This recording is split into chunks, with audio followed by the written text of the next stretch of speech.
Welcome to the Blue Collar Barbarians podcast, brought to you by the Blue Collar Barbarians Network, your source for all things savagery. Today we've got a very unique, one-of-a-kind episode coming for you for one of my very close friends, Matty Sill. He is a barbarian in rights. I've been excited to do this episode, Matt, because this is not your natural blue collar, right? When I first started this show, I talked to people about how, to me, the modern day version of what blue collar is has changed. It's entrepreneurial. It's people that are out there grinding, getting after it, aggressively pursuing their career, whatever industry that is. And that I would argue that blue collar guys are even in white collar roles now, providing jobs for the white collar folks by creating companies and doing things like that. So this podcast, I'm super excited to do. Matty Sill, welcome to the show, bro. Thank you so much. What's going on, brother? I appreciate you having me on the show. And yeah, we've definitely been talking for a while, and my schedule is often pretty busy, so it's hard for me to find Yeah. time, occasionally, or just sitting somewhere on the same time zone as someone. But dude, I'm stoked that we made it happen. We're definitely gonna have to make one happen in person in due time, but this is cool for now. So yeah, like you said, blue collar has a lot of different meanings and backgrounds, right? I would say that I kind of sit more in the white collar world, but that's due to my clientele. I wouldn't say pilots in general are white collar. Um, some people would call us a trade, depending on how you look at it, because aviation is very dynamic, right? We have people in crop dusting industries, people in aerial firefighting industries. Um, those are very blue collar societies, helping agricultural bases like that. Then you have people like me in the commercial side of passenger transportation. You have the airline side, and then I'm in the corporate world where we fly for private families or uh, businesses like I do. I fly for a large international business. And but in general, I would say the pilot world would be more blue collar than white collar. We serve a white collar community, but that's usually kind of the definition of blue collar, right? We're the backbone of the industry to make white collar succeed. We have to make the Well, tools or you're use the the working equipment to make component. we're the working class, right? Blue collar is Yeah, the working class. So um, yeah, we operate the machinery to advance white collar society. yeah.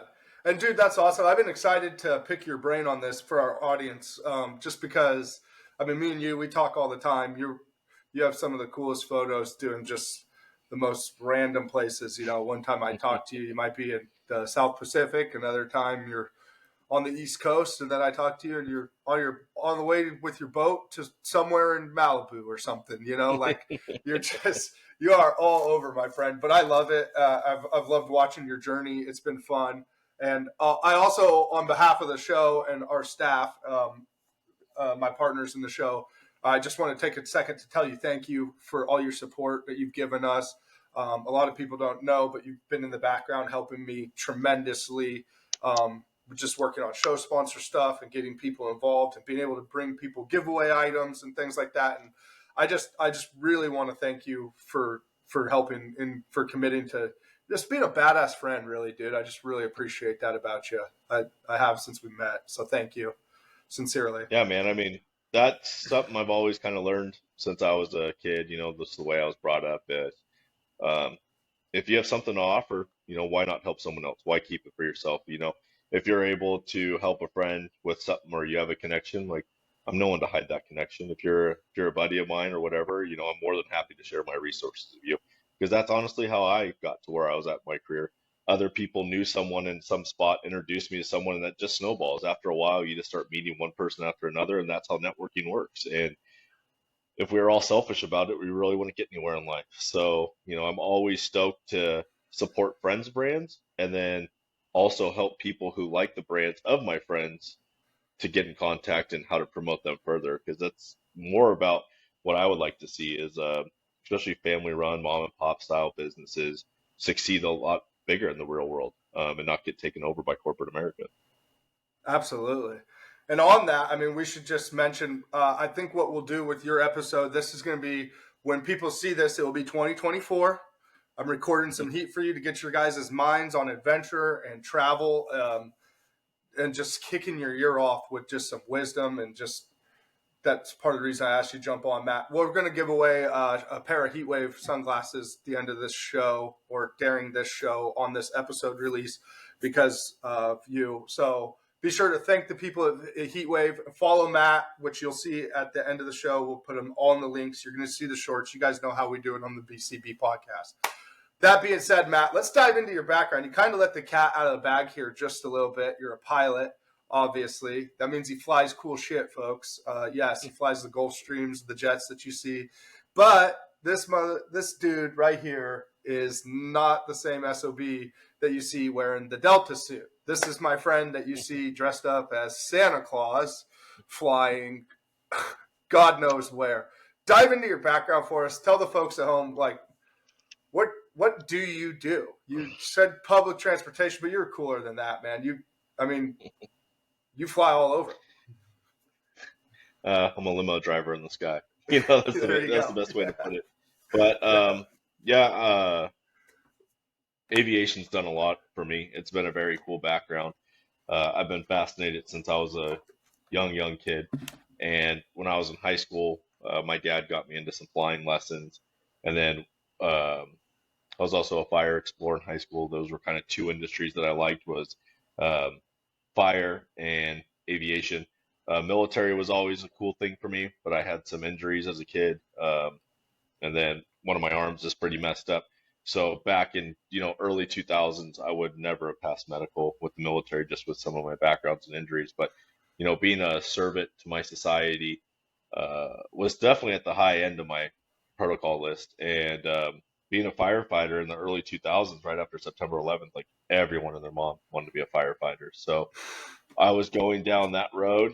Um, Loved everything about fire, but I also loved everything with aviation. I had two big goals that I wanted to try to succeed in. And at the time, I took the aviation route right out of high school. I started working at the Oakland airport, and I was what's called a line guy, and you're working on the ramp. And so if you're on the airlines, you see the people loading bags on the airplane, fueling the jet. That's all ramp service, line service, however you want to call it. I did it on the corporate side of the fields. That interested me more than the airlines. I used to see corporate jets taking off and flying and always wondered where they were going. So I just dove in. I was taking flight school lessons and just learning the industry. I learned it from the very bottom. I didn't have a lot of money. I didn't have any money for college. And after about 2 years, I was finally able to apply for a loan that my grandmother was kind enough to co-sign on. She never paid a dime of it, just helped me get the loan, and then I paid it back.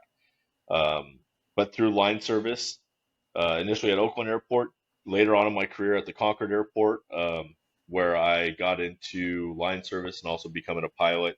And some of the guys that kept their planes in the hangar started using us for second in command, first officer, whatever role you want to see, put their right seater, meet in the seat, something like that. There's a lot of different things. And that's generally how I got a lot of my experience in the beginning. I was flying like a Pilatus and a King Air. I went and flew jumpers out at a skydive operation in Northern California. I was heavily involved in tailwheel aircraft because I always learned that if you were a tailwheel pilot, you were a better pilot. And so I loved flying Super Cubs, Helio Couriers, Huskies, things with large Tundra tires on it that we're going to go and land airplanes where airplanes aren't supposed to go. We go into the backcountry. These aircrafts were initially used kind of out of Alaska with the Alaska bush pilots, and Africa is where you saw the bush pilot world really come out of. And it was to get resources into very rural environments. Later on, that transformed into hunters, search and rescue, dropping off hikers, and many other platforms that the bush pilot world was used for. But to be a bush pilot, you just had to be a very aware pilot, I guess would be the best way to put that. You had to be aware of your surroundings, constant changing conditions of environment, flying in mountainous terrain, knowing how fast weather can change, how fast wind patterns can change going in and out of these areas. You're usually flying at a lot of high altitude um, places and going in and out of deep ravines and canyons and unapproved landing strips were landing in the dirt. So I was fortunate enough to go up and fly in Idaho for a couple summers out of McCall, Idaho, flying in and out of Frank's Church Wilderness and No Return. I always thought that was a great name for a wilderness. Lewis and Clark founded that place, and when they got into Frank's Church, they went, "Holy crap! Like we're in the nasty place." And flying in and out of Frank's church, it'll teach you a lesson time and time again because the runways are tough. Some of them are down, 6,000 feet below the canyon walls. Your weather patterns are always changing. I learned a ton just being a bush pilot back in that world. Fast forward, uh, I So really wait, wanted to hold get, on really quick. How many hours did you yeah, put in doing that? oh, I don't know, just a couple hundred, maybe 300, 400 hours of bush flying, something like that. Not a ton, a couple seasons worth. Um, but it was fun. I loved it. And kind of initially when I became a pilot, corporate pilot wasn't like high on my radar. Like I liked it. I knew I didn't want to be an airline pilot. I knew I didn't fit in with those guys. Um, and back then, especially you needed a college degree. I didn't have one of those. Crop dusting and aerial firefighting were like my two biggest things that I wanted to get myself into. Crop dusting in the state of California is really, really hard. It's very family owned, operated. They really kind of keep the pilots inside the family. Plus, the hazmat ratings are tough to come across. It's just a tough industry to break into. Um, Started kind of looking into the aerial firefighting. Again, those guys, great group of guys. I'm friends with a lot of the guys in the aerial firefighting world. Um, I got a chance to be a part of it a couple years ago. We could talk about that at another time. But hats off to those guys. Those guys are the gnarliest pilots outside of fighter pilots. And I would put them up there above fighter pilots. They're flying aircrafts without automation in it, with no computers in it, doing low-level attacks on fires, flying in and out of rapidly changing weather patterns in environments that you don't want to be in. These guys are absolutely incredible, top-notch pilots in the world. Um, but like 2011, I got a call down in Southern California to be a corporate pilot, and I started off in a Pilatus, single-engine turboprop aircraft, carries 9 passengers. I was doing scheduled routes in between Burbank and San Carlos. And then a little later on, I got an opportunity flying King Airs, which I was flying with Skydivers. That's a twin engine turboprop aircraft built by Beechcraft. Um, the configuration I was flying was a 6 passenger airplane. Um, got into the 135, which is charter. Um, FAR 135 is our charter standards, and that's kind of going to be a little closer to the 121 airline world, but I started flying on-demand charter. The company I was with at the time, this is 2012 into 13, they had Gulfstream G4s, which got me my initial hit into Gulfstreams and worldwide operations. So I initially got hired as a single pilot, King Air pilot, where you would dispatch single pilot. We were international, but mainly with that aircraft, you have about a 1,200 nautical mile range. You're doing a lot of Southern California, Vegas, Cabo, uh, Denver, every now and then, ski resorts. It's, nothing too far, too crazy. Then you get into the Gulfstream world on the G4 back then, and now you're really starting to hit like farther out. Your aircraft has about 40, 4,300 nautical mile range on it. You could hit the west coast of Iceland nonstop. From there, jump around Europe into Africa, and that's when I really started hitting like rural countries back then, and that was prior to a lot of the automation still, where we didn't have what's now called CPDLC, which is a kind of in layman's terms. I'm not going to get into it. People will probably hate on me like, oh, he doesn't know what he's talking about, but I'll just break it down for you guys. It's basically automated um, voice system, so we don't have to do radio calls anymore. It takes out the radio calls and it does everything through the computer on board the aircraft. That's how they communicate to us. They send messages to us instead of us having to use an HF radio to communicate with them over waypoints over rural areas. But I was doing it before that, kind of before electronic charts. We still had paper charts, and we flew all around the world. You name a country, we went there. I did that for about 5 years, and then got my side into the private sector and went into the private sector flying a Gulfstream G5, a little bigger than the G4. We're now pushing about a 6,200 nautical mile range on that aircraft. 12 hours in flight. You're pretty much one stop anywhere in the world. Um, that was Holy fun. cow! I was working for a foreign individual at the time. Yeah. We were primarily based overseas, and you do 2 3 months on the road out there before coming home. But that job was super fun. I was in my late 20s at the time, and just having a blast. I mean, me and my counterpart that I was hooked up with at the time, he and I were like a year apart from each other in age, and we were flying all over the world, just having a blast. Really cool career, but pretty much since 2017, I would guess, I've been on more or less in the private sector of aviation. I've been flying for either a private individual or a corporation since 2017, on large cabin, long range aircraft. Currently on a Global Express, which is made by Bombardier. It's the competitor to the Gulfstream G5. Um, it's a good aircraft. Home for me is Gulfstream because I've been on them for so long, but the Global Express is a cool plane. Um, Still currently working for a worldwide company. A couple weeks ago, we were sitting down in Australia. Came home from Australia. We're going to head down to Costa Rica in a couple weeks.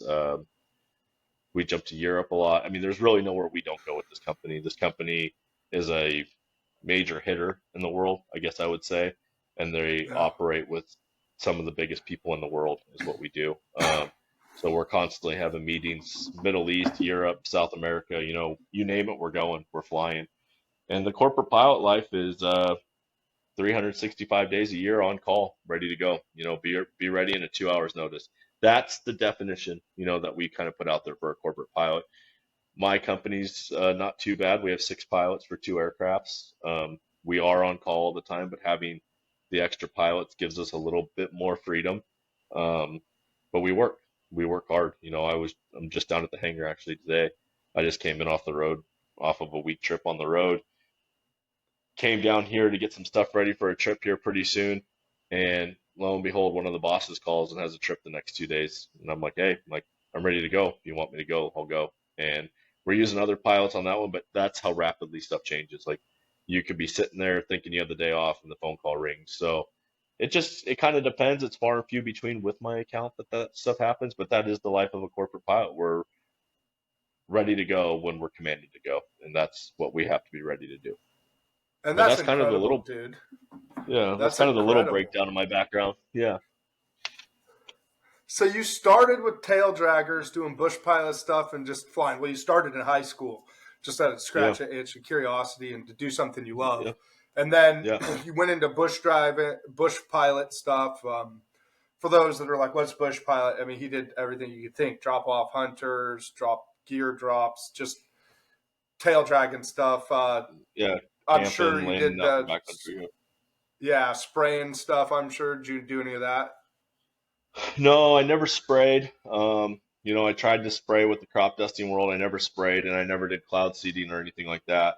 Um, Cloud seeding is actually a pretty cool deal. That's when you're flying through storms that are primarily over reservoirs, and you seed the clouds to create rain to fill the reservoirs and stuff. So that's actually a pretty cool deal that you can do out there.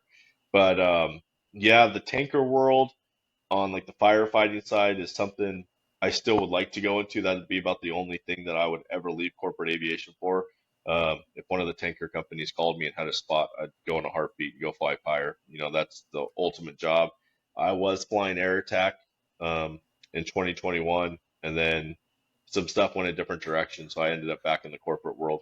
But I had a short stint with the air attack world, and it was cool. I mean, getting a low level waiver, I was certified down to 500 feet above the forest to fly, and um, the air attack position is pretty much the air traffic controller of a fire airspace. So when there's an active fire burning, we'll basically create a TFR, which is a temporary flight restriction. And then inside that TFR, who's basically allowed in there, is aerial firefighting aircraft to work that fire.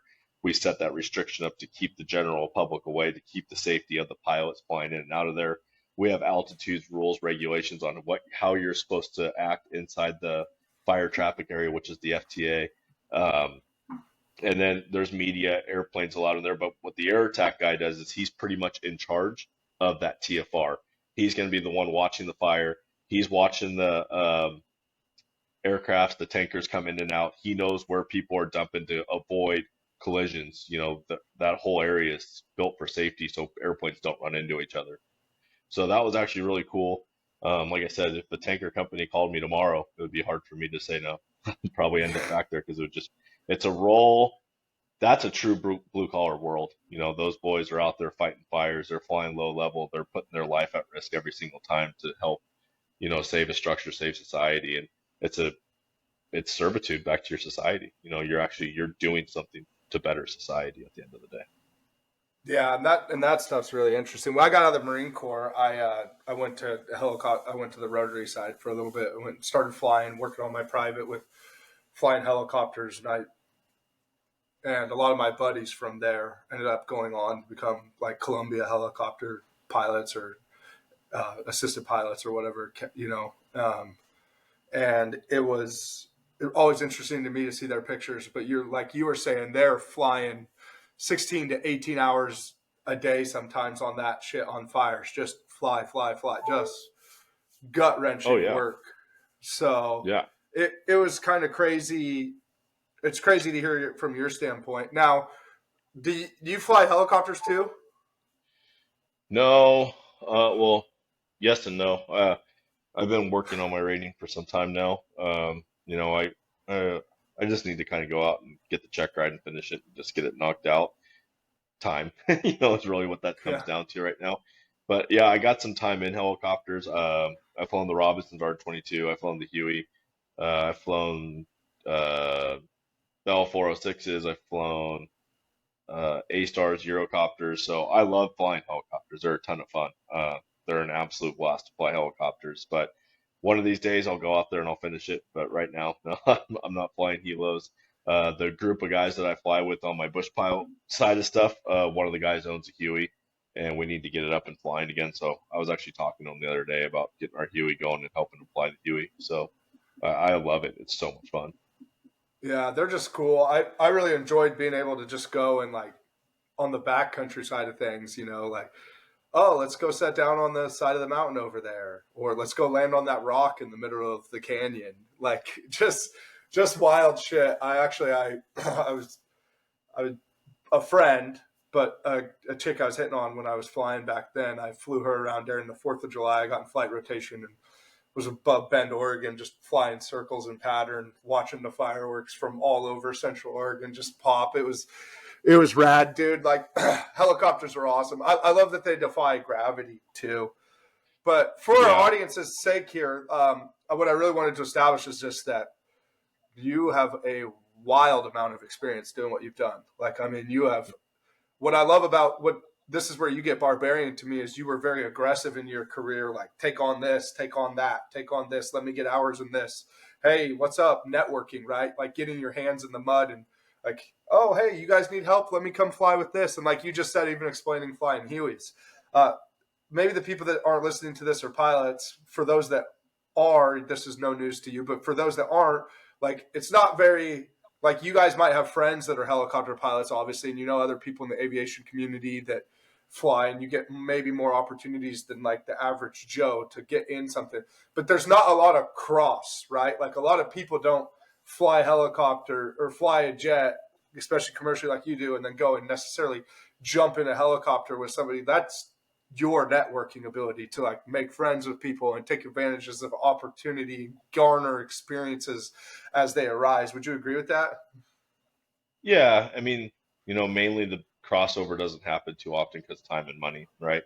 Right. Money's probably the most restricted thing to most people, and um, I mean, aviation was a tough world for a while. Like the reason that I flew anything and everything is because we didn't make that much money when we were building time, and so like I just put myself out there for blood money to go do whatever I could to get experience. So there's probably like 10 years of my career, well, maybe more if I really sit down and do the math of, I was maybe making 12, $13,000 a year, like barely getting by. You know, if you listen to my other podcast, Just Another Failure podcast when I was doing it, or you listen to Spitballers when I was on that one, I've talked about this more times than I can admit. Like there was times in my life I was homeless, like Oh, legit homeless. I would go out and I was working for a company as a commercial pilot, but I wasn't making enough money to afford a place to rent. It was like rent a house or eat food, like whatever. And, when we're on the road, hotels, transportation, food, everything's taken care of. So I kind of just worked it in my life where like I just stayed on the road, let work just keep paying for somewhere to live. And if I yeah. came home and if I had to come home and sleep in my truck, a couple times here and there, I would just sleep in my truck, like I legit remember being in Southern California, being on some of these beach towns, and I would have to go shower or something like that. And I'd just go down to the beach and put board shorts on and act like I was a surfer in the shower in the beach shower and stuff, like legit, like whatever. But that stuff just builds character, and so that was why like it was very barbarian, like just to go out there and just get after it. Like I'd find something I wanted to do and I made it happen. There wasn't anyone that was going to hand this to me. No one was just going to give it to me. No one was going to sign over their paycheck to me. Like I had to survive. There wasn't a way not to survive. So when the thick came down to it, it was like sink or swim. Figure it out, start kicking or drown. What are you going to do in the middle of it? And that's a big thing that like pilots can relate to. We have the thing called a PNR. It's a point of no return. And, it's a plotting point we'll put out there when we're crossing like large bodies of water or rural areas or something like that, where there's a point out there that if we have a catastrophic failure, we're going to we're going to turn around and go home, or we're going to push on and go to you know, we're going to divert to a safe area. We're going to push on to our destination. But at that point of no return, once we pass it, we're not turning around and going home. All you can do is push forward at that point. So whether it's the next safest place to divert or it's the place that you intended on landing, depending on where that PNR is, and that happens a lot to us in life. There's a lot of times we hit that PNR in life. It's like, hey, I can't turn around and go home. The only way through the storm is forward. The only way through this mess is forward. Like I got to kick, I got to fight, I got to do whatever I can. The military teaches you guys that.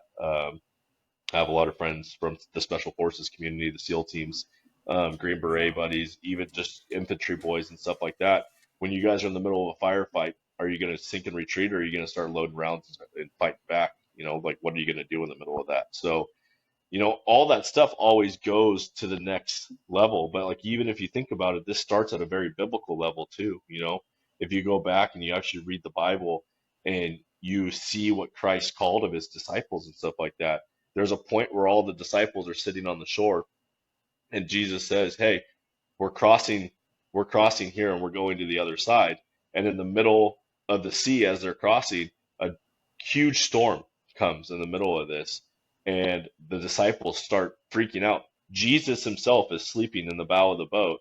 You have God himself in human form sleeping in the front of the boat, and a storm comes, and the disciples are afraid that they're going to die.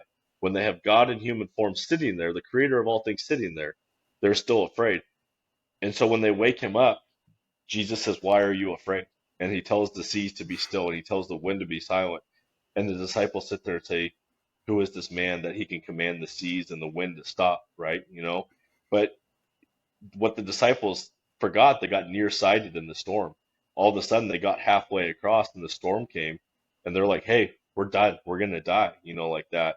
But Jesus said, "We're not gonna go halfway and die." He said, "We're gonna go to the other side." He told them what they were gonna do, but when the storm came, they thought they were gonna die. They took their eyes off of Jesus and didn't focus on what he told them in the beginning. He never lied to them. He said, "We're making it to the other side." He didn't say it was going to be smooth sailing. He didn't say it was going to be an easy route, but he said they were going to make it to the other side. So just keep taking that down the line in life. Whether it's in the military, you're in a firefight, you're going through boot camp, you're going through selective training, you're in a pilot society, something goes wrong in the aircraft, are you going to give up and die? No, you're going to fight. It's bred in us. That's how we were created. We were created to fight. And that's what it comes down to at the end of the day. You're in a rough spot with work, you're in a rough spot with life. Sorry, man. Life wasn't promised to be easy. Life wasn't ever promised to say, hey, you're just gonna glide through this. That wasn't ever promised to us. We were never promised an easy life. So it's just accept what's at hand, try to control what you can, but give the rest to God and let him truly guide you. You're not going to be able to control much. Let him open the doors. Let him guide us on the path that we have to go on. Yeah, I mean, and dude, you said that so well, and it also speaks to blind faith, right? Like you just have to know, that the journey's got to happen no matter what. Yeah. There's no timeouts. There's no um, maybe somebody can do this for me. Like that's the thing about life, bro. You got to go. And I'm glad you brought that story of in the Bible up, because specifically when you were talking about it, I was just thinking about the like, why did you wake me up? Like, what are you afraid of? Like, what is there to be afraid of? You know Yeah. that you're going to progress from point A to point B on the things of life, right? And so I really want to get into this for this mindset right here, especially this ideology on like in your career, what are you afraid of, bro? Not you specifically, Matt, but I'm talking to our audience, right? Like, what are you afraid of? Because all you could do is go forward. No matter what, you got to go. I mean, you could sit and stay stagnant in your career, but like, what are you really afraid of to go bigger, to do more, to get more for your family? Because no matter what, if it's not you, somebody else is going to fill that role. And it could be the guy that doesn't, the wrong guy that's going to lead the people the wrong way, right? Like you were talking about, I'm not referencing us in relation to Jesus. I mean, that's the king. But let's just say, the guy is the coward in the boat, like the real coward in the boat, and you weren't willing to step up. And now he's the one at the rudder calling the shots. And he's not even the person. So what I'm getting at here is somebody is always going to fill that role. Life is going to continue. The motion, the inertia, everything is, it's going to happen to you or for you. It's like, but no matter what, it's happening. So no matter what, you got to progress. I guess is what I'm trying to say. And yeah, that I'm glad you shared that story or used that specifically because there's so much power in that train of thought, And dude, your background speaks to that. All you did was just make it happen, right? And like you said, you took pain and turned it into a purpose. And you took life and turned it into a lesson, right? And unfavorable conditions became the reason that you succeeded, right? Like that's what made you uncommon. Unfavorable, excuse me, became uncommon in this parallel, like creating lateraling this to your work, right? So Yeah.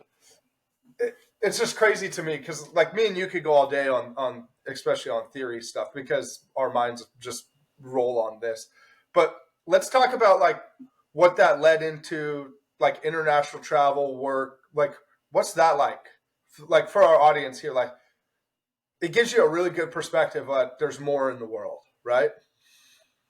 Yeah. And like we'll backstep just a couple things here, but that fear, right, of people being afraid to live. Like I don't know if you've ever heard the acronym for fear, but it's you could go a couple ways with this, right? False expectations appearing real, or false experiences appearing real. It's an image that we depict in our mind that we create that's not real. It's something that's not going to happen. And so overcoming that fear, and you know, I can't say that I'm not afraid. I can't say that I just live completely fearless. Uh, Definitely as a kid growing up, I was the more conservative, the more cautious kid, the kid that always kind of thought the consequences of something that was going to happen. I kind of had that fear mind state kind of growing up, like what if, what if, what if, or why me, why me, why me. But through unique experiences and meeting some awesome people like that, they changed the direction on how I view life and they changed the way I look at things, right? So, Yeah. there might been some situations that I was terrified of, honestly. Like, dude, no way. Like, absolutely not. But you have that fight inside you, and like a lot of my stuff has to go back biblically because honestly, there's just so much truth in the Bible. But if you even think of Jonah, people only know of Jonah being swallowed by a whale. It's a fish, that talks about in the Bible that he was swallowed by a fish. People don't understand the story and the context prior to that of why Jonah was thrown into the mouth of the fish. God called him to Nineveh, which is city in northern Iraq. It's modern day Mosul. That's where Nineveh was. And he wanted him to go preach to Nineveh. And basically, Jonah was like, absolutely not. Like, there's no way I'm going to Nineveh. Those people are cannibals. They eat people. Like, they're the evilest of the evil people. I'm not going to Nineveh. And he fled to Tarsus. Like, as far away as you could go, that's where Jonah was fleeing to. But God was like, no, you are going to Nineveh. So, going back to like, if you ignore God's call, and he called you to do it, he's going to make sure you go and do it, right? And that's what happened to Jonah. Jonah got turned around, was going on his way to Tarsus. The boat was basically going through the worst storm ever because Jonah was on it. And Jonah hurled himself over the boat to save the sailors' lives. And that's how he got thrown into the fish's mouth and then ended up in Nineveh to where God wanted him to be because ultimately God wanted him there. So I would say, on the road and the traveling side of things, there's been countries I've been dispatched into. And I've been like, yeah, that's probably not a safe place to be right now. Like flying an aircraft into this airspace might not be the best idea right now. They have surface to air missiles. They have things that are going to shoot us down. There's active threats going on the ground. I as much as in like the back of my head, I'm like, this is a cool James Bond story. You're like the realism starts kicking in, and you're like, you understand you have something more to live for, and now you're gonna have to go operate in and out of there because work called you to go, and Right. you're going to advise the security threats to the boss. You're going to go through safety protocols. How are we getting in and out of there? What's the airways that we could fly in and out of there? How does operations work in and out of there? We go through heavy briefings to make sure that we can do this job safely. But, um, I've for sure been in countries where uh, violent protests, I guess, have taken over, while I've been there. And it hasn't really affected me, one way or another. We got held up in a country one time where the government didn't want to let us leave. They were trying to seize our airplane, and that ended up in an interesting conversation that lasted for 2 days of uh, negotiations to get us off the ground. So, I remember like never text the family at home when something's going wrong, like really let them know what's going on. It was always like pretty light. Like if something was going on overseas or something like that, I would never just be like full failure, like, hey, we're gonna die kind of thing. It was like, hey, just to let you know, we're kind of delayed. There's some stuff happening right now. Just let us know. It never really got worse than that. It never really got into a point where I mean, there might have been a couple times, I would tell the family like, hey, we could use some prayers over here right now. There's some stuff going on, but it was never really, I don't know, it never really pushed me that hard because I guess I came to a realization at my point in life, like my job, I want to word this the best way possible because I don't want this to seem unsafe, but um, we're called to be at a certain place for a certain time in life. Um, I don't believe that anything happens by accident, and we're placed in scenarios for an absolute reason. If Yeah, like something this time in happened, society, for example. I mean, yeah, like that's a prime example of what you're saying.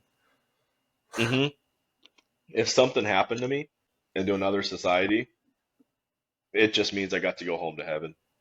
Honestly, at the end of the day, it's not bad for me. Uh, I get to go home to heaven quicker. At the end of the day, like not to go like morbid or anything like that, but death doesn't scare me. Um, Yeah. because I believe that God called us for a specific reason on this earth. I know I was created by God, and I know that there's a heaven, I know there's a hell, and I know I'm going to be on the right side of the Bible when, things come and that day of judgment comes, that at least I'm going to stand before God going into heaven. So that's my faith has kept me on a form. Sure, like mom and dad and stuff like that, if I went before them, it would be grieving, but ultimately it's not goodbye. It's see you later, like that's how you got to look at things in life, that your friends, that your family members and those that are close to you are believers in Christ. It's never goodbye. It's just, I'll see you later. This body was temporal while I was here. So, the travel side, if it ever came to fear, it's just like my trust is in God. If he didn't want me, if he didn't want me there, he wouldn't have sent me. But on the brighter side of things, like travel's been fun. I've been able to go to Yeah. some really, really cool countries around the world. It's been a blessing. I'm 36 years old. I had to think about that for a second. 36 years old right now. Been to 103 countries around the world. Holy I've cow, been on dude. every, I've been on every continent except Antarctica. Uh, Almost got to go to Antarctica twice now, and it's got canceled. But that's my last one. I generally You like said the more rural 102? three. Yeah, 103 countries. Good Lord. yeah. Um, I love Africa. Like I really do. I love Africa as a whole. I love the people in Africa. I love the culture in Africa. Africa is very real to me. Indonesia holds a place in my heart as well. I spent some time on Papua Borat, which is the country that shares with Papua New Guinea. I was out there for a while. One holiday season, actually during Christmas, I was out in Papua Borat. I got to go out into Raja Ampat, which is a world-renowned diving location, but also cool of just thousands and thousands and thousands of islands with, I don't know if you would want to call them tribal um, Inuit people or, natives, but it's definitely a different style of people that live on these islands out there. Um, that was really, really cool experience. You got to meet some true indigenous people, I guess would be the best way to put it, was these Yeah. indigenous tribes. Um, just fun because like you see life in a very pure form, right? You're seeing people live without electricity, you're seeing people live without running water and stuff, and they're very happy. It's a very eye-opening experience that in 2023, there's still people in this world that live without modern society. They live without cars. They live without water. They live with a lot out electricity. They live in grass huts. They live under trees. Like it's wild. It's so cool. They make their own clothes. And just to think about that is just, it's very, very unique that not everyone lives on the standard that we think that Europe, Australia, America, China, and everyone lives on. There's still very rural environments. I first kind of got introduced to that when I was in high school. My senior year of high school, my dad made a big life choice, went back to medical school when he was 50 years old. I was a senior in high school, and I lived in the Eastern Caribbean on the island of Dominica. Now, that's not the Dominican Republic. Don't get this mixed up with Punta Cana. Don't get this mixed up with paradise. Uh, but I will say Dominica is paradise in its own way. It's a very rural country. It's a very indigenous country. There's still indigenous people. They actually filmed Pirates of the Caribbean Dead Man's Chest as we were leaving the island because it was one of the last few places in the world that had indigenous people and they wanted to film indigenous people. So very unique experience. 17 years old. I wasn't the most stoked in my life to be there. If I could go back in time, I would change things a lot different. I was the only um, white person, 17-year-old white person on the island. Um, there was no one really my age. I was homeschooled while I was down there, but we got to meet other villages. It was cool. The island was 7.5 miles wide by 14 miles long. Very small island. Took 2 hours to go 7.5 miles through the jungle, just through gnarly roads. But that's where I really got broken into third world rural cultures. Like the house we lived in down there, if it rained heavy, you might not be able to shower for 2 or 3 days just because the water was so dirty coming out of the shower. Um, very unique, I would say. But that opened my eyes. And once I started traveling the world, it was like, I want to see more of this. Like, I want to go out there. I want to meet cultures. I want to meet people. And then when I started traveling to countries, having that experience when I was in high school, I was less afraid to go walk around when I was out in these countries, to go interact with people, to go sit down in a local bar or sit down in a local restaurant. People didn't people didn't really scare me. I wasn't like afraid like, oh, this guy might kill me because I'm not from here or I don't speak the language or something. There was always figuring out a way to interact with people. And I've generally felt safe around the world. I've been to some very, very cool countries. And I mean, I've been to countries where the flight crew is like, hey, don't leave the hotel, don't walk around. I'm like, absolutely. Come on, guys. Like, there's so much to see here. In fact, I remember I was in a city in South America one time, and there was literally a sign in my hotel room when I walked into my hotel room, and it said, whatever you do, do not leave the premises of this hotel. You're like keen to being murdered, kidnapped. Like, there's a whole list of things, and there's a sign in my hotel room that told me not to leave. And I'm like, that's just telling me to go. Like, I want to go at this point. That's kind of how I looked at life. Um, you got to be smart about it. I'm not just out there actively like trying to get in trouble. I just want to see what life's about. I want to see how people live. I was curious. So it's been fun. Aviation's been cool. The hard sides were it costs a lot of money to get to where I was at. Sure. It took a lot of effort to get here. Um, I love Barrier mentoring entry people. is barrier entry to that community is insane. I mean, you got to want it, Yeah, you know. you do. And I'd like to mentor people. When people call me about aviation, I love talking about flying. I like taking people flying. I like showing them what it is. It's fascinating. Not a lot of people get to do this. Probably less than like 2% of the entire world like will ever get to fly an aircraft or travel the way I've traveled. Very blessed for that. Not saying that in a cocky manner. It's a very unique experience, and I want to share that with anyone that I can share that with. The downside to our program is it's expensive. It takes a lot of money to get where we're at. And when kids come up or young adults come up in the industry and they're just asking me how much money I make, I'm like, it's not about that right now. Like you Yeah. got to want this. Due to the pilot shortage we have in the world right now, we're in a massive shortage. Yes, salaries have gone up. People are making a lot more money in entry jobs than I was making, almost 20 years ago. It's a very different society. We don't have the experience of pilots that we need, so it's pushing experience numbers and salary numbers through the roof. Like people are making decent money, but still that entry level job with today's society, today's economy, it's not lavish, but you put your time in, you're going to make it. You put your time, you put your effort in.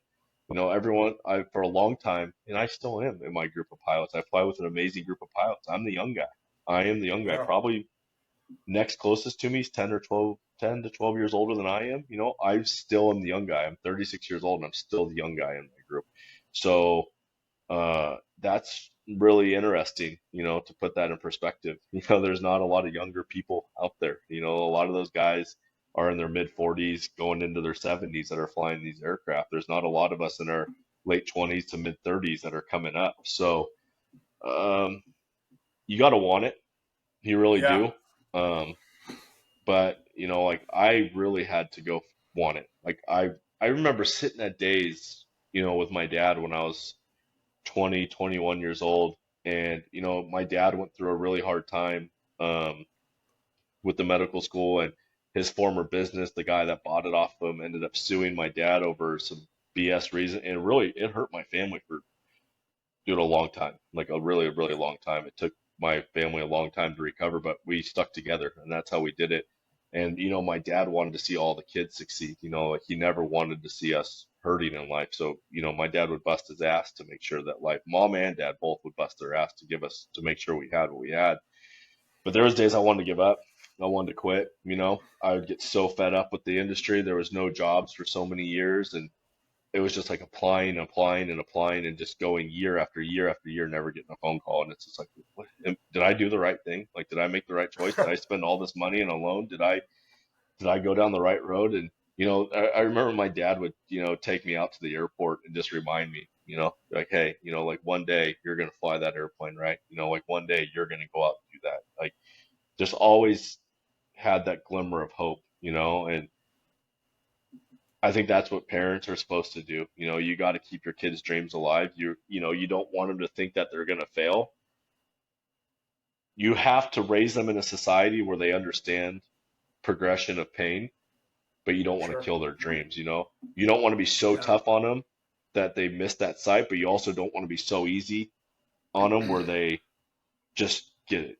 Everything's just handed to them. I was never handed anything to me. They always made sure I had to work for it, but they would always reaffirm whatever I was working towards, that it was possible. Nothing was impossible. And again, that goes back to capitalism. That's what makes a capitalistic society so beautiful. That we live in a society that your dreams are absolutely possible. I don't care what anyone tells you. If you can dream it, you can do it in this society, dude. I was homeless. I was eating peanut butter and jelly and top ramen, dude, for months, years. Like, I mean, this is the real deal. Like I don't care. There's no excuse out there why you can't do it. And I've seen people with learning disabilities, with speech disabilities, different disabilities, be able to still achieve goals in aviation, firefighters, uh, police officers, military people, people that the world would say you're never going to make it. When I was a sophomore in high school, my world civ teacher, basically world history teacher, he looked at me and told me I had too big of an imagination. I was never going to get anywhere in this world. Straight up, dude. 15 years old in high school, 16, whatever you are as a sophomore. I don't know how old you are, 15, 16 years old. Straight up told me, hey, your imagination's too big. You're never going to get anywhere in life. Figure it out. Like like who does that? Why do we have educators out there that are killing kids' dreams? And then that same high school I went to, I had a shop teacher, awesome guy. He's since passed. I'm actually really good friends with his son, but he was a cool guy. His son was like one of the other few kids that was into aviation, and his dad brought in an aerobatic airshow pilot to talk to us in high school, and I was like, "This is the coolest thing ever," I want Yeah, to say her that name. is I want cool. to say her. I want to say her name was Jackie. So like on one end of the spectrum, I had a teacher telling me I was never going to succeed. On the other end of the spectrum, I had a teacher bringing in real life people saying, "Hey, this is what you can be. You can be this person," right?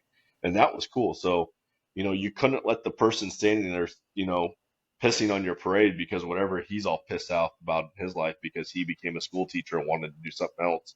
Whatever, something obviously pissed on his parade where he had to ruin a 16-year-old's dreams or you could have been the other teacher with optimism saying, hey, let me introduce these kids to something that they might not see as being possible and a realistic opportunity in life.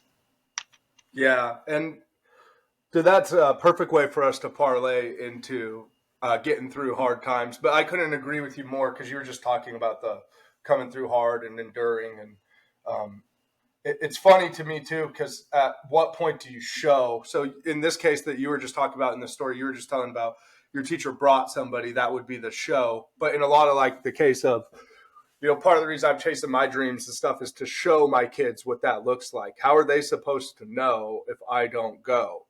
You know what I mean? Like legitimately. Yeah.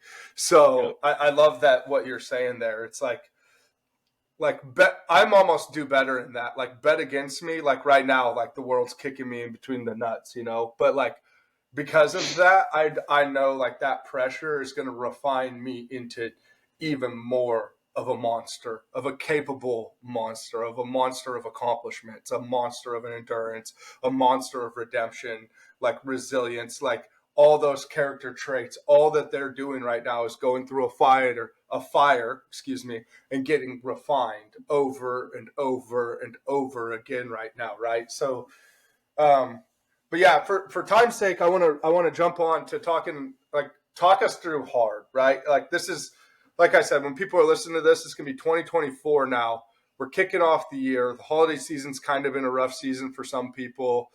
Other people Everyone. like, yeah, yeah. I mean that Be, more than they be let real, on man. to. I Let's mean, be real. honestly, yeah. Yeah, Yeah. but there's also a lot of uncertainty in the world right now, right? So one thing I really want people to understand is that there's a way through, and that stagnant, like being stagnant, is death. Like staying stagnant. Um, and you're the perfect person to talk about this as like you literally have traveled all over. You had to risk. You had to sleep in your truck and shower at the beach to make your career into something. What would you say to these people?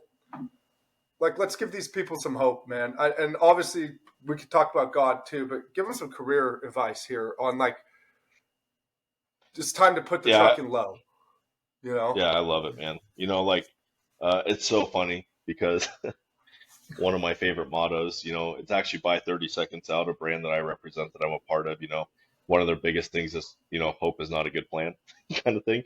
But people take that out of context. I was talking to Sean, the owner of 30 Seconds Out the other day about this, and people like really take away the meaning of hope is not a good plan, right? Because uh, it comes from a really basic concept, like it goes back to that fight.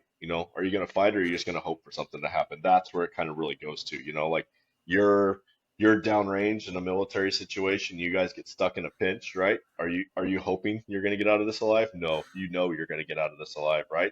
And that's really what that hope is not a good plan, kind of stems from. It's like I'm not hoping for something to come true. I'm going to make something come true. I like And it. then right, but then we have the biblical side of that, where we do want that hope and faith in God, that God does sell hope to us, right? Yeah. He gave us a promise, and he gave us a promise at the cross. And when Christ took the cross, he took the sins of the world upon his shoulders, and he gave us a basic instruction to say, hey, follow me, accept me as your savior, and declare that I am God, and I will certainly see you in heaven. Declare me in front of people, and I will declare you in front of the angels of heaven. We say that in the Bible, it says that, right? So, going back to that servitude of God in Mark 10:45, he said that the Son of Man did not come to the Son of Man did not come to be served, but to serve, right? Jesus basically didn't come to be served, but to serve the people. So let's just like kind of fast forward. Let's take this in the context, right? You know, life's hard. Getting through a workout is hard. Getting through a day can be hard in these times of unknown certainties. There's a lot of hard things. I would say my mentor, Chad Williams, you guys can look him up, Seal God on Instagram, great guy. He taught me hard. You know, he's a pastor, he's stuff like that, but he taught me hard. And where he taught me hard, and really what I learned from a workout goes into life building skills. I'll go and do a workout with Chad, and he'll put something on the board, and I'll be like, No way, dude. Like, absolutely not. Like, I'm gonna die. Like, I'm literally gonna die. Like, I'm gonna die in this workout today. But but it's like it's put that I'll die before I quit perspective in your life. Like for the next 80 minutes, while I'm sitting in front of Chad for the next 80 minutes, he is gonna put me through something that he is gonna try to kill me on. He is gonna try everything he can do to kill me, to try to get me to quit. But when you get to the end of that, there's almost like this euphoric feeling, like, whew, that was rad. Like, how did I even get my body to push that far? You click off everything else, and all you click on is the task at hand. So you hyper focus on that task at hand of what that is. And it's like going back to Jesus. Jesus knew the cross was coming. He knew he was going to be crucified. Jesus knows everything how it's going to play out before we even know. He created us. He knows our end plan, right? He knows what we're capable of. He's never going to push us through something that we're not going to be able to get out of. People always, I laugh, and I used to be this person until I actually had to go back into scripture and read this, but Jesus does not tempt. I like when I used to be that person that used to say, man, God's really putting me through it. No, God's not putting you through it. God's pulling you through it. He's not putting you through it. He's pulling you through it. The only person that could tempt you is the devil. The devil cannot act without Jesus. In James, it says, I think it's in James 1:6. I got to look it up. Don't quote me on that, but it's in James. It says, you believe God's real? Good. Even the demons believe and they tremble at the voice of God, right? So even demons acknowledge God is alive, right? Again, he created them. So they cannot act without God's permission. So you go back in the Bible to Job. Job was tempted by Satan. God and Satan had a deal to tempt Job to see if Job would fail and disgrace God. But you got to remember, Job always gave the glory to God. In Matthew, when Jesus was tempted by the devil, by Satan in the desert for 40 days, Jesus always responded as it is written. His faith always went back to God. Said, it is written, man cannot live on bread alone but every word that is in the word of God. He always went back to that. So when we're in hard times, we got to remember God is driving this, right? God Yeah. went to the cross. Could you imagine that hanging on the cross, crucifixion? That was the absolutely worst form of punishment that you could receive in that time. The Romans perfected it. They didn't invent it, they perfected it. And you put someone on a cross to hang there until their body deteriorated and gave up. You suffered on the cross. Who are we to say that we're in hard times? It's putting your life in perspective. It's taking yourself out of a hard situation and trying to step out of your own shoes and look back into it from an outsider's perspective and say, how bad do I really have it today? And I'm not saying life's easy. I'm not saying that every day I wake up and I'm going to win. I'm not saying that. There's going to be days that it's hard. I'm going to get pushed. But how do when I get pushed and when push comes to shove, do I do I turn around and quit, or do I say figure it out and keep going? Do I say, you know what, I'm done. This day's over. I'm going to quit. Sure, I want to do that. I want to throw it in the bag. I want to get rid of this as much as you do. But ultimately, I got to be like, hey, God, you got this. This is out of my control. I'm giving this to you, and And you're going to some give me days, dude, glory you through do this. want to just throw your hands in the air and be like All the that, time, man. All the But time. Life's not easy. it's just a game of endurance, right, bro? Like Yeah. legitimately, it's just at bats every day. I'm gonna get up there and swing and swing and swing and swing and swing and swing. Like I'm gonna wake up and I'm gonna swing, swing, swing, swing, swing till I can't.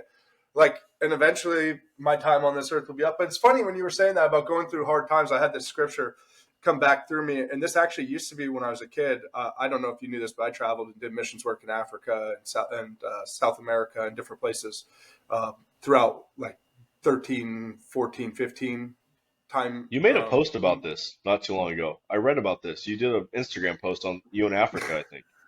You're Yeah, doing yeah. water work, So right? Yeah. Yeah. yeah, I did. So I've been to a couple different places, Ecuador, and then I've been to Africa a couple times doing wells and different shit and like that. But James 4:7 is what came to mind. Submit yourselves therefore to God, resist the devil, and he will flee from you. Right. For the people right now going through it, not that you need hope, but like it's funny. Like I'm giving myself advice in this current situation as I'm saying this. Right. Like We always are. when when everything is getting crunched, like say you're an accordion, and when it is crunched and it's squeezing all the notes, out of you, all that musical tone that it can to get out of you. That's where you just got to give it to God. Like literally submit yourself to God, resist what the devil, like in my mind, what I see with that is you got to give it to God. So I got to give this heartache. I got to give this pain. I got to give this stress. I got to give this uncertainty, this whatever it is weighing down on you, the pressure of the world. Like I got to give it. Like I got to understand. Like I can't. This is out of my control. I have to let go. Can't do this. Yeah. And then I gotta resist the devil. And in that sense, and the resist the devil, man, I feel like going back to middle school now. Now I'm preaching again, like at youth conventions. I used to be a motivational speaker too, but like resist the devil, right? Like, and in that sense, like I'm legitimately I'm resisting what I know is wrong. I'm resisting that the voice in my head. I'm resisting the demons. And when I say the demons, I mean like the things in life, the alternative things that are going on. I'm it, instead of let's put this like especially for my blue collar guys out there, like instead of drinking and going to doing drugs, I'm getting in the weight room. I'm reading my Bible instead of looking at porn or spending all my time on the internet. I'm reading books to get my brain to grow, right? Like resist, right? You have to fight back. That's resist. It's not just resist like, oh, don't touch me. It's fight back, resist. Like get away from me. Slap that hand away from me. Don't touch me. Like, you know what I mean? You got to have that fight in you, that aggressive. And then it says, and he will flee from you. And that's when you're forcing the world to let up on you, essentially. You got to force that hand. You're not going to allow it like, oh, thank God it pulled its, and I'm talking, like I said to myself, I'm not going to allow it to, oh, thank God the world's taking its hand and it's letting up and, oh, I could gasp for air now. Like, thank Matt, holy cow, dude. Woo! It almost really squashed me on that time when it hit me, No, I'm literally telling it, get off of me. Like, FAFO. Like, put your hand on me again, bro. Like, touch me again. And you have to have that rigidity and that backbone. So for the people that are listening to this, it's the beginning of 2024.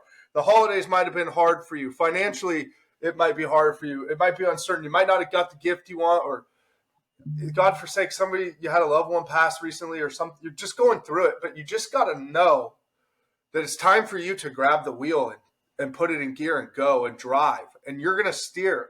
You're not just jumping on the train and riding it to wherever it goes anymore. That's why you're listening to the show. You're a barbarian. Like, you're going to take the ice axe and stick it in the wall and start climbing up the cliff in front of you. You're going to tie a rope or a knot around your waist with the rope and jump off the cliff or rappel down. You're going to, you know what I mean? You're going to put the scuba gear on and dive. Like, you are going to go after it tenaciously. And this is 2024. This may be it for you. You don't know. This may be it. We don't know. Yeah, but what we do know is we got to go forward, right? That's it. Forward movement.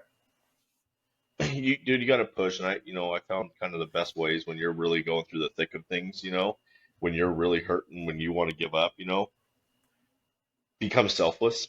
Like, really take that pity storm off of why me, poor me, this sucks, I can't succeed, and go help someone.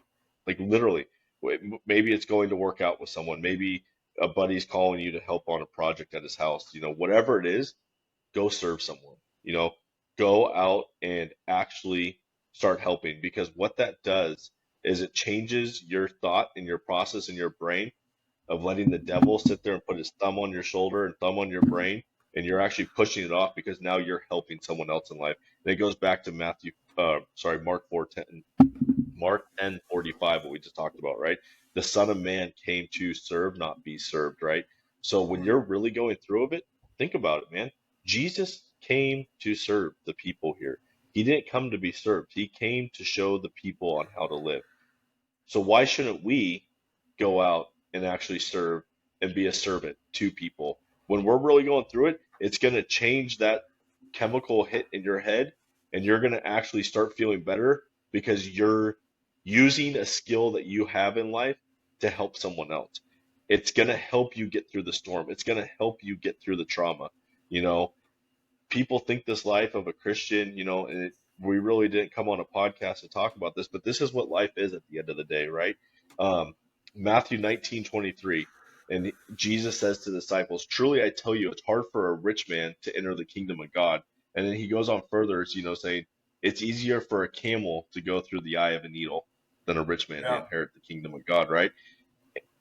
It is harder to be a follower of Christ, especially in today's society, because we have to fight against pornography. We have to fight against, people telling us that worshiping is like a bad thing. We have all these other spiritual warfares. We have people that are want to say they're spiritual, but they're caught up in the devil's schemes. It's hard to be a believer in a Christ. It's hard to be a man of God and actually stand up and say, hey, I'm not going to sleep with my girlfriend before marriage.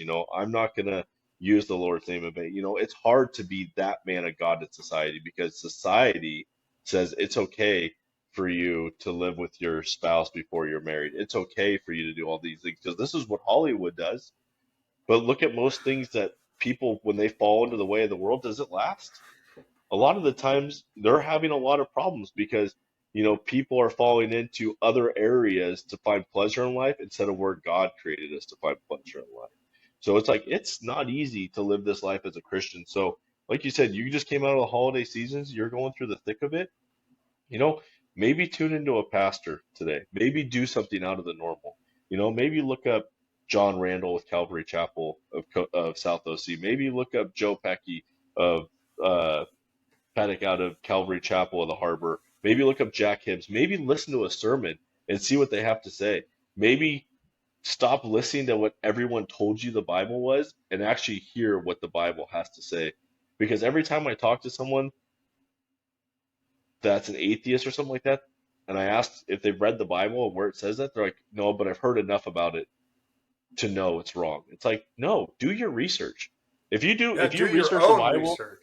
yeah, if you research the Bible and you have that own opinion, whatever. I can't help you, but only God can help you. But literally stop listening to what everyone else says and do your own research. Start reading something. Read a book. When the media is pushing something, we have the world's knowledge at our fingertips. These days with a freaking cell phone, right? We have a cell phone Yeah. that we can look up anything we want in the world at any given moment. Start researching stuff. Find your own opinions. People are just getting so entrapped by this society of telling us we have to think a proper way. It's like that's not how we were created to live. We weren't created to just go with the norm. We're not created to be sheep. We're created to fight. Honestly, at the end of the day, we are created to fight for what's right and stand up for human rights, stand up for what we believe in. People are lost. They don't have a backbone to stand on anymore. So almost like 2024, start the year off finding faith again. Find Yeah. find hope. I know that's Hmm. counterintuitive to the 30-second thing that hope is, but for real though, find faith, find hope, find like do your own research, like feed your brain. Like I think developing the spiritual side to you is, I mean, it's mandatory. It's absolutely mandatory for growth.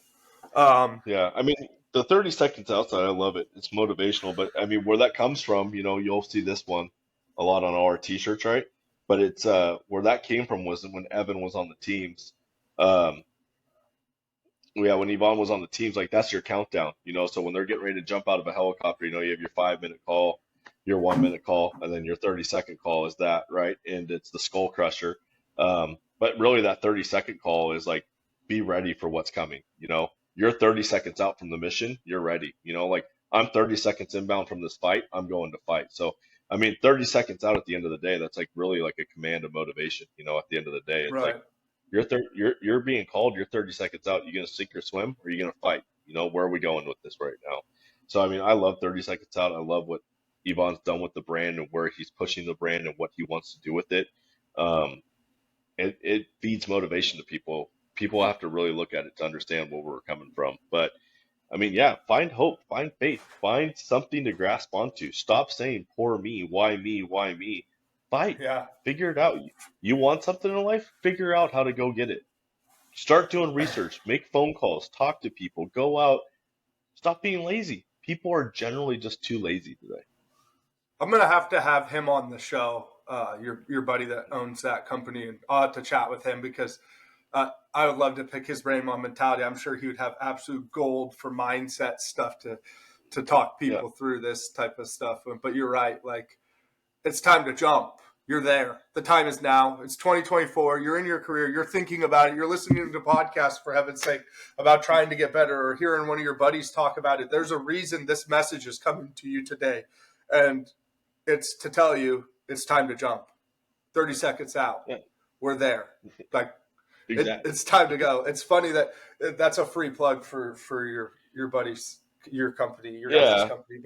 But dude, this is a perfect time to parlay because I want to get into some frequently asked questions with you before we have to end the show. We're an hour and 10 minutes in, and I really appreciate your time, man. Like I said, I understand the value of time and how busy you are, but just to be able to hear you parlay and like the way you articulate conversation and relate it to Jesus and spirituality, and I really appreciate all of it, man.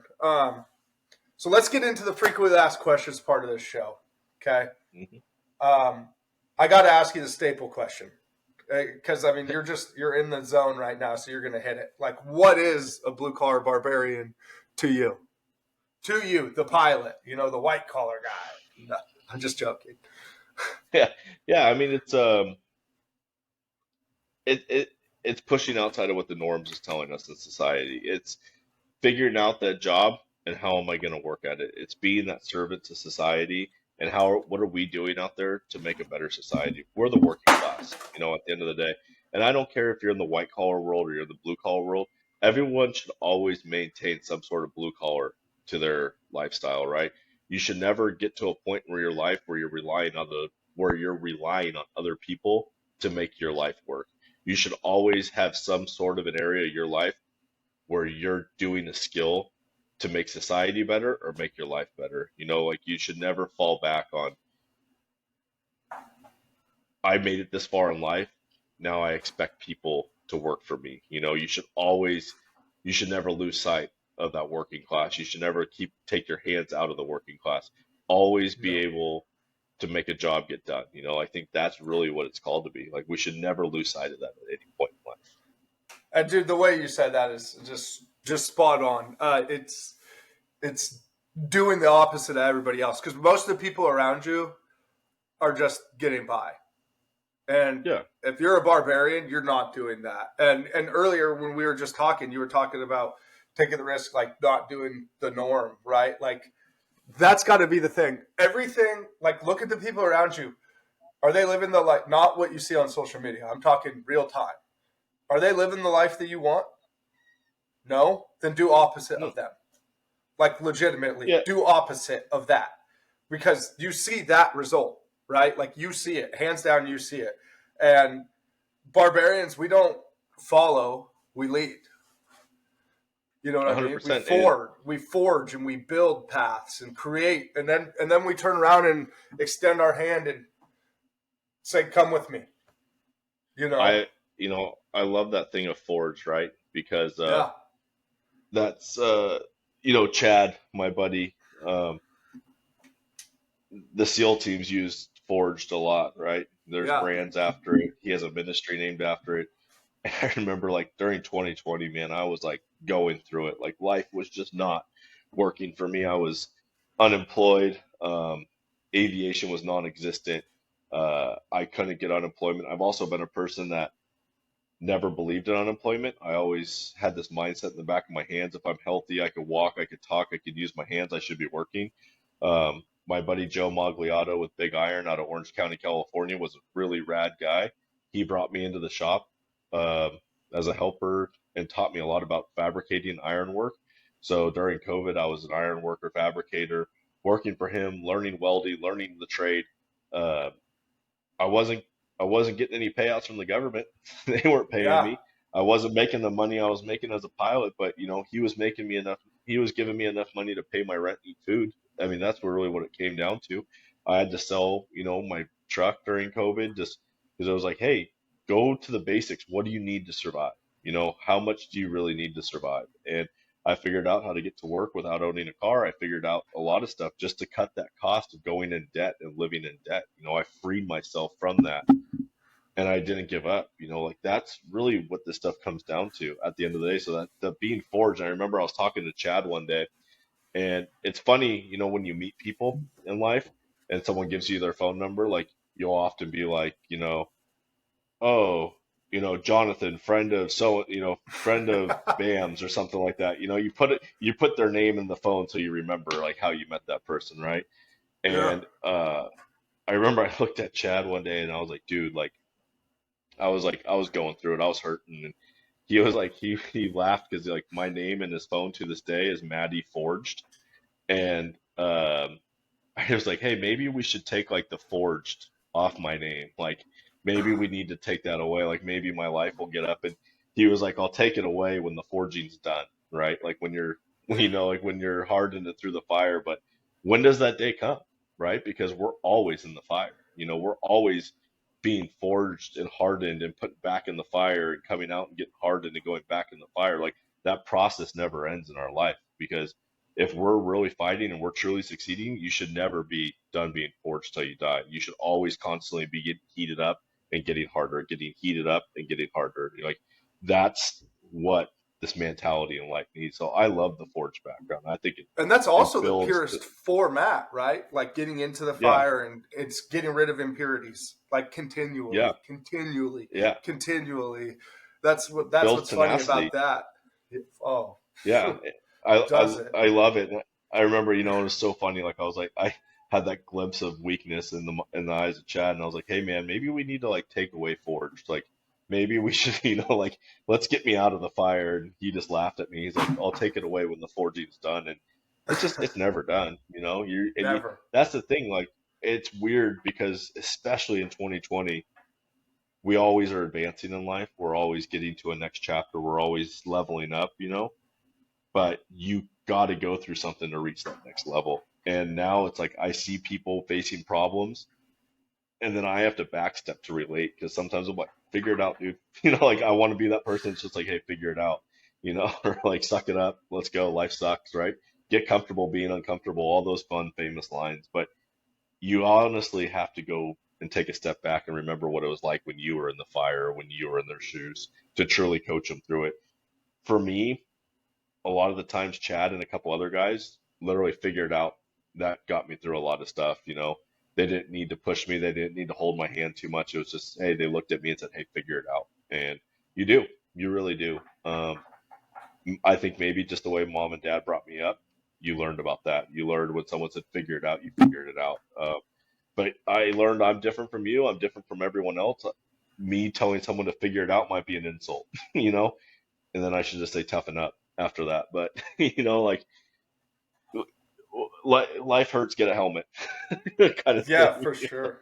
I don't No, know. dude, me and you are on the same page with that. Like, I like that word as well because we're built for it, built for the fight of Yeah, life, right? Not only are we created for it, but we're built for it. Sorry, I keep looking over there. I don't know if this was a punishment for the kids or something, but they let their kitten out here and it's going through all my stuff. that's all good, dude. I know what it's like It's to have distractions rolling through the room. yeah, no, it's I'm crazy. shocked no one's Anyway, actually walked in this room that I'm in. yeah, isn't that wild? Like just how the Yeah, timing works out. I thought someone would have walked in here for sure by now, but no one's walked in this room that I'm sitting in right now. So it happens. Yeah. So, Um, another question. Keeping it going forward here. yeah. What can people do? Because I mean, dude, you've ran a podcast. You're buddies with all sorts of different entrepreneurs that own different companies. You're one of the most networking genius guys I know. Like, if there's somebody, if I need advice, I'm a networking guy. Like, I love network. I love it. But like, you're the guy that I go to pick the brain on like peeling back my kind of approach is a different, you know what I mean? My takeaways of that. So what can people do to make themselves more marketable for opportunities as they present themselves? Um, not being afraid to like ask a question. The only stupid question out there is the one you don't ask. I think that's a big For one. real? Again, we all have people that are connect. I have a list of people in my phone that when I don't know something or I need something or I got questions that I ask, right? I'm constantly phone calling people. Um, you know, the couple relationships I've been in life, I haven't really dated too much because I have a crazy, crazy schedule. I would love to get married one day, but it doesn't always happen. But one thing that girls that have dated me get annoyed about is how often my phone's ringing because Yeah. people are calling me asking for something or vice versa. I'm calling a buddy, trying to make something happen. I think I really just surrounded myself with people like me. My buddies' wives are the same way.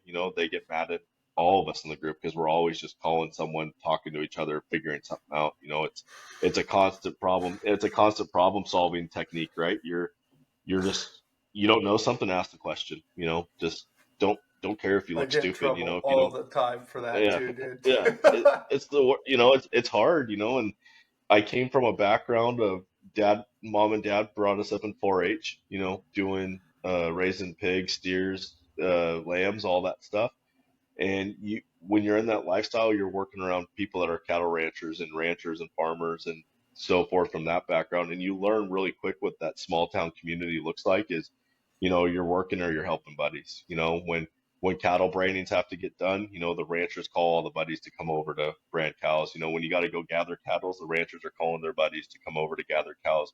You're constantly always working amongst each other. And just that uh, form of society was brought into me at a very young age from kindergarten. And those buddies are still some of my closest friends today, and we still operate the same way in life.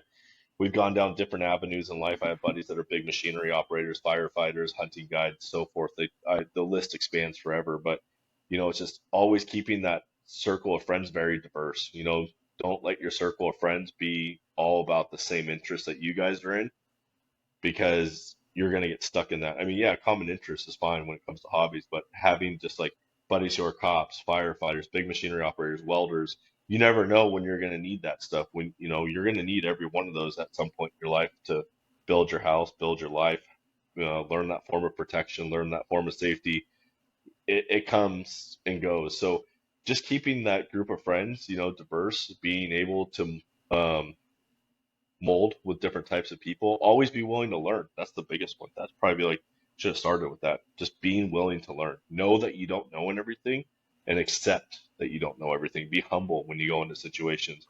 I And was I think about one to thing say that that word humble, bro. Humble. I think that something that probably shot me in the foot a couple times in life is yes, I have had cool experiences. I have gone a lot of places. I have done a lot of things. It's often hard for me to talk about life because people don't relate to the way I live. And sometimes it can come off pompous that I've done everything, been everywhere, and, you know, I've done everything twice kind of thing. Um, Shutting up, honestly. I've Yes. had to learn to shut up. I've had to learn to not talk about what I've done in life.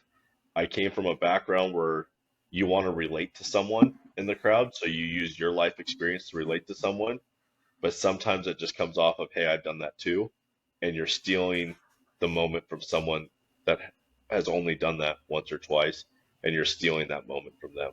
Um, so you don't always have to relate to everyone in life. You don't always have to tell your stories and experiences. Learn your crowd, learn the people you came from.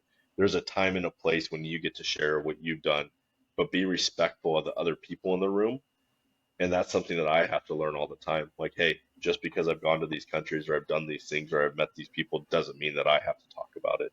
Doesn't mean that I have to relate to it. Sometimes it's just like, dude, that's so rad that you got to do that. Tell me more about it. What was that country like? Even if I've been to that country, even if I've been there 100 times, what was it like? Because I need to hear your experience. You don't need to hear why I did that. You started the story. I want to hear about it. Like let me hear why you did that in life.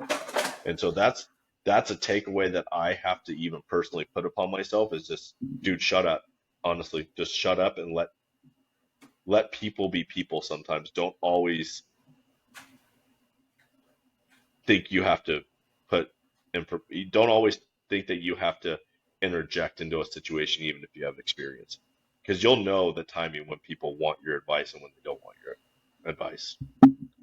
Yeah. No, dude, and man, you couldn't have said that. I couldn't have said that better myself. Like, it's funny that you say that in reflection yourself. Like, I would say one of the things that shot me in the foot is humility too. Like, I have to remember sometimes that, like you said, just because I have experiences that could come across very crass to certain people, even if you don't mean it to be, even if it's just you trying to be relatable to somebody. There's definitely a time to just listen, to not have to have something to say, right? Like, and I would definitely say 100% that I shot myself in the foot along those lines in my, not only in my career, just in relationships with people and opportunities probably to that could have led to more. So that's a really interesting, that's a really sound advice. One more question for you here is, what's something you see missing character trait wise, like in the workforce today? Discipline. Mm. Oh, don't get me started, damn it. I mean, honestly, discipline, like straight up. It's just, again, and where I think I see these things lacking is self-reflection, where I'm lacking. Honestly, that's what Really? it comes down to. Yeah, honestly, because you can't look at something and try to say it's something without you've ever experiencing it. So it's kind of like, don't judge someone before you take the plank out of your own eye, kind of thing. So it's there's definitely times in my life that I know I could be more disciplined towards something. I know I could be reading more. I know I could be looking more into something. I know I could be very lazy in a lot of aspects in life. And so it's actually a chore for me daily to remember those disciplines. I have certain things that I do every single day that I started a couple years ago to make sure that I have certain disciplines in my life just to maintain structure of something in my life. Mm. Um, Keeping those structures keeps you disciplined on certain tasks in life. Because if you could do a small task with discipline, you could do a large task with discipline. Don't take a large task on in the beginning when you're lacking complete discipline. Start with something very small. Start with something that's going to take a minute or two a day and let that build. But just discipline, lack of ownership. People want to blame someone else when something happens at work. Jocko and everyone knows Jocko book of extreme ownership. Uh, it's truth. It really is. When something goes wrong, if you're involved in the situation, even if it's not your fault, take ownership. Don't blame it on something else. Just because something didn't work right, don't say, "Oh, the airplane's acting funny." No, dude, what did you do? You weren't flying properly, and you put something together that wasn't supposed to go in that sequence. Like, figure it out. You're working on a project, and the weld didn't come out right. No, you didn't take your time. You welded too fast. Whatever it is, it's like if something broke and you were involved, own it. Don't blame the machinery. Own it. Hey, I screwed up. What do I got to do to make it right? So, Yeah. with discipline comes ownership, and it all these things build together. But people want to skip steps 1 through 10 and just go to 10. They want success, but they don't want anything that leads to success, right? They don't want any of the steps that go along the way. Figure it out. Read a book, do something every single day that you repetitively do every single day. If it's working out, if it's reading a Bible verse, if it's reading 2 pages of a book, do something every single day to start that discipline. Because as your brain learns discipline, everything you do from there on out will have discipline behind it because you're training your brain to do it. But we just lack discipline in society. I don't care if it's from spanking your kid and telling him he's wrong in a situation, or a discipline, which is an actual reoccurring act that you're doing to a certain standard every single time. It's keeping the standard of society and not letting things fall. That's incredible. Yeah, no, dude. So, and to parlay that, and then add to that every make it once a month, like add a task, or once a quarter. You know what I'm saying? Once every few months, add a task. So, Ed Milet said something. The power. He has this book, The Power of One More, and he's got that concept of one more, right? Like, so, one more rep, one more step, one more mile, one more minute, whatever, right? Like, that's the progression, and that's always kind of stuck with me a little bit, just full transparency in certain things. But like you said, like read a book, make it 2 pages. Okay, well, for me, like I get up and I go to the gym and I read a book and I try to drink X amount of water a day, right? And insert whatever else, right? And like for now, like because I'm trying to grow like this podcast to help more people, to reach more people, and help get this message out there to encourage other people to dream bigger and to go more. So now it's and do say one item for the podcast every day or record X amount of shows this week or 2 shows this day, whatever you know what I'm saying? Add a progression to that discipline. And you'll notice as you do this more, your disciplines just they keep coming and they keep coming. And then next thing you know, dude, these what was a task to read 2 pages turns into reading 25 in 4 or 5 minutes. You know what I mean? Oh yeah. So that's incredible advice. And I agree with you, dude, on the discipline thing. Like discipline is missing. I see it, especially on the job site. I mean, you guys might think you're hiding it, but it shows. And like, this is where you got to look in the mirror and take accountability. Like it shows everything you're lacking that you don't think people that you're trying to hide and you don't think people could see. They could see it. Just to be clear, like you could see it. You could see people's insufficiencies. You could see people's lack of discipline. So that was, dude, that's an incredible way. Well, listen, man, I took your time for what was that? Oh, you're good. I mean, we show our best insecurities, right? I mean, we really Yeah. do. As much as we try to hide them, we show them.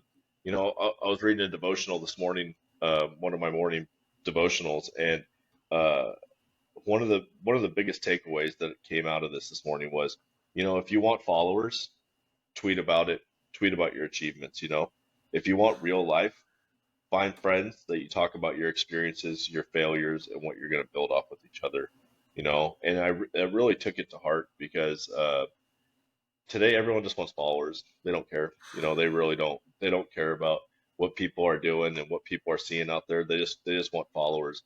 But having a group of friends that's going to keep you accountable, that you could be like, hey, bro, I messed up. I messed up bad. I messed up in my relationship. I messed up in my marriage. I messed up at work, whatever it is. Like, figure, hash these out with true brothers. That's where we're going to build from society. So, like, I've even taken a step back off of social media just because it's like, I'll share to support 30 Seconds Out, Rockwell watches, Heat Wave, the buddies, and stuff like that. But when it comes to my personal life, it's private, and there's a point that we need to go back to some privacy with our life. It's good to talk about some achievements and stuff like that, but we also don't need to put everything out there. Just Another Failure podcast was that idea that I had in my head that you build off of failures, that we start showing our failures to the world and not only Yes. showing our achievements, because we only want to talk about our achievements and we don't want to talk about our failures. We don't want people to see our dirty laundry. That being said, you don't have to air out all your dirty laundry to the world. And I think people use social media sometimes to air out way too much personal information that the world doesn't need to know about. And not everyone needs to be a mental health patient at the end of the day. I mean, there's people with mental health problems. I'm not discrediting this stuff, but Yeah. we don't need to induce mental health when it's not there. We need to be able to have that circle of friends where we trust that we talk about things in life, and we don't need to put everything out there for the world to see. I don't need to hear about someone's divorce and how nasty it's going in their life. I don't need that all over the internet. I don't No. need to know about their cheating relationships and stuff like that. It sucks to get cheated on. It sucks to hurt, but the whole world doesn't need to know about when we got cheated on or we cheated on, so whatever it might be. The whole world doesn't need to know about this stuff. That's a private conversation that needs to happen between you and God, or you and some close friends. And so people are getting way too comfortable putting too much personal information out there, and it's disrupting the way of life of discipline, because people are just thinking it's okay to live this way, and it's not. It's really It's not not. okay to live that way. It's not You know, tolerable either. yeah, it's not. And you need to, people that are doing that, you need to find help and find a circle of people that you can trust. If you're a man, you need to find some men that you can trust in your life. If you're a woman, you need to try find some good girls you can trust. There is a reason that we were created with men and women. There's a time for us to be married, man and woman, but there's also a healthy boundary for men to have men and women to have women in their life, where they can interact and talk about things in their life, because we are built completely different. You know, Yes. women think one way, men think a different way. You know, men don't need to be helping women with their struggles. Women need to be helping women with their struggles. Men need to help men with their struggles. When it comes to marriage, that's different. You know, man and wife came together and we are to work with each other amongst our struggles, but there is a time for men and women to work amongst each other to help each other in our own genders for healing and moving forward. Right. No, dude, that's fantastic. Um, Closing out the show, we've been going for an hour and 35 minutes, and I want to have more. We will always have more to talk about, but I want to have more to talk about in the studio when we can get you here. Um, Realistically, bro, what do you got for closing thoughts for us? Do you have a quote or books, or what do you got for us? Close us out here. I need I need to start reading more. You know, a year and a half ago, and the years before that, I was really trying to do like a book a month, which isn't that much. Heavy readers will be like, you need to up your numbers. For me, I thought that was an achievement. I've kind of fallen away from reading. I need to get back into it. I was doing some Audible books, which are fun, but I actually like physically reading a book. Um, all time my favorite book's the Bible. I read the Bible every single day of my life. I do a devotional in my Bible every single day. That's part of one of my disciplines. I do a devotional in my time with God when I first wake up in the morning. Seal of God by Chad Williams is a really, really, really good book. Uh, Great author. He talks about some really good life experience. He's an awesome mentor. His Instagram, Seal of God. He's a great guy. Follow him. All the Lone Survivor. Lone Survivor was a good book. All the Jack Card, Terminal List, Blood Oath. Those are all great books. Jocko's books are amazing. Extreme Ownership. I don't really read fantasy books. I read books with life lessons and stuff like that. I like war stories. Yeah. Lewis L'Amour was one of my favorite authors for a long time. I used to love Lewis L'Amour. The Last of the Breed is like one of my favorite books. It's a really cool, interesting survivalist book in The Last of the Breed.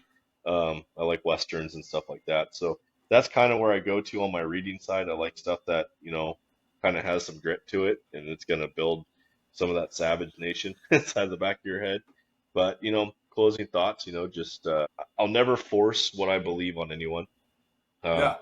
Jesus, God doesn't do that. Revelations 3:20 shows us that. He says, I stand at the door and knock. If he answers, I will come in and eat, and he will eat with me. He doesn't say, I'm going to kick the door down and believe in me. God gives us free will. So I'm never going to sit there and tell you I'm right and you're wrong. I'm going to If you talk to me about my faith, I will show you why I believe in my faith and why I believe it is the way of life. I understand there's other faiths and cultures out there. I've studied a lot of them because the art of war, right? Study your enemy. I'm not saying all Yeah. religions are my enemy. I'm just saying study what Yeah. the other side believes. Know what you're going into when you're having a conversation. It really helps when you're talking to people with other faiths and other backgrounds, having some grit um, in their story to understand what they believe. That way, you can just be like, "Hey, I understand that your scripture, your readings say this and mine says this. I would like to articulate why you guys believe that compared to what I believe is the word of truth. I like having those real open conversations. But, for me, I would 100% say, look at the way things are happening in the world, pick up Ezekiel in the Bible and start reading because there's some interesting end times prophecies coming out there. I'm not saying live in fear, but just understand why things are happening in the way of the world. And it talks about it in the Bible. It talks about present times in the Bible. So I would really end with that. Just kind of dig in, really Yeah. figure out what life's about. Dig in and see where your heart's at. Evaluate your heart. Get some good friends around you. Don't quit. Never quit. God has you pumping and breathing every single day. Don't quit. You're in a hard time. Find someone out there. There's someone there. You're not alone. You're never alone. Someone is there. Reach out. I mean, that's the best thing I could tell people. Reach out. You know, I don't always respond on social media, but if you reach out and I see it, I'll help point you in the right direction. I can't help people. I can't solve problems, but I know people that can help. So, I'm always willing to point someone in the right direction. So those are Yeah. kind of, some closing thoughts. Don't be afraid to ask questions. Yeah. No, dude, that was great. And you said a lot there in a good way. Just I'm a reflector, right? Like I'm a pretty reflective person, so I think about Skype the shit. But no, you're right. You just ask questions and dig in, do your own research, digging in. You got to dig in. That's what we're going Yep. to leave this on. You got to dig in. And I have a book recommendation for you too. It's Mark Bateman's Chase the Lion or Chasing the Oh, Lion. cool. I've seen that. I haven't read it yet, but I've seen that book. I I'll think, definitely check that out. yes, that'll be right up your alley. It talks about why your big visions and big ambitions and why they're in your heart. And yeah, it's definitely right up your alley. Chasing the Lion. I'd recommend that to anybody listening to the show, but specifically for you, my friend. I love Well, it. Matt, it's been an hour, 40 minutes. It's time to let the people breathe. Me and you, we will get together soon again, I'm sure. I really appreciate your time and your wisdom. And, dude, and like I said, I appreciate your friendship more than anything. I look forward to getting to talk to you again soon. And thank you so much for coming on the show. You are the epitome of a blue-collar barbarian to me. So this was really cool to get to have you on. So, Dude, thank you for having me. We'll definitely make it happen. I'll try to make my way up to Oregon to see you in person soon. But dude, I'm stoked that we were able to take some time today. Thank you for being flexible on time. I'm sorry my schedule got all crazy this morning, but dude, thank you for being flexible and being really ready just to sit down and talk. I love it, man. I yeah, honestly do. There's days I miss doing the podcast. The reason we stopped doing the podcast was Devin and I just life got busy. yeah. Honestly, that's the best way to put it. Life got busy. I'm going to see him tonight. I haven't seen him in actually almost a couple months, so I'm going to go actually meet up with him tonight. I have a quick layover in town before I got to go back on the road, but maybe one day we'll bring it back. I don't know. I do miss I having hope you these because do. they are fun. They're fun to sit down and just hash life out with each other, and it's a cool outlet. It's just a cool way for us to sit down and just take a load off our shoulders and talk about life. Because a lot of the stuff we say on here I need to hear from myself anyways. And sometimes it's just cool hearing myself say it. So, yeah, 100%. No, thank you, dude. brother. So, no, thank you. And thank you to our audience. Please like, subscribe, follow Matt. If you're not following Matt, at the least follow his the companies that he's helped, that he partners with, and so show them some love. They're all grassroots, blue collar men and women that are just incredible, just salt of the earth kind of companies and people that are behind them, like Rockwell Watches, Heat Wave, 30 Seconds Out, and just look at Matt, check out his stuff. You'll see him linked, you'll see him tagged in all the stuff that we do. Stay savage and dig in. Dig the hell in.